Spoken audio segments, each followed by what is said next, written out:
అడుగుతున్నప్పుడు దానికి సంబంధించి నేను దయచేసి నేను కూడా ఒక అడ్వకేట్గా, నేను కూడా ఒక బ్యాక్వర్డ్ క్లాస్ లీడర్గా నీ ద్వారా కేంద్రాన్ని కోరుతా ఉన్నా, మీరు కూడా అందుకు సంబంధించి రమ్మంటే రిప్రజెంటేషన్ మొత్తం దేశం మొత్తం రావడానికి సిద్ధంగా ఉన్నారు. ఇవాళ SC, ST, BC, intellectual minority ఈ వర్గాల అడ్వకేట్స్ అంతా కూడా జడ్జిలకు షేర్ ఇవ్వండి.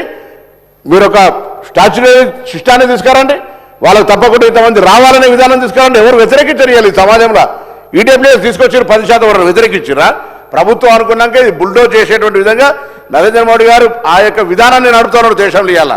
కాబట్టి తప్పకుండా అడ్వకేట్ సంబంధించి జడ్జిలుగా అయ్యే పదోన్న అవకాశాలని మీరు ఒక ఉదాహరణగా తీసుకొచ్చి తప్పకుండా రాష్ట్ర ప్రభుత్వానికి సంబంధించి ఒక సూచన సలహా చేస్తే మేము కూడా చాలా సానుకూలంగా ఉంటాం. ఇవాళ బలైన వర్గాలకు సంబంధించి ఎప్పుడైనా ఏదైనా నిర్ణయం తీసుకుంటే కాంగ్రెస్ పార్టీ ఛాంపియన్ మళ్ళీ ఒకసారి తెలియజేస్తాను.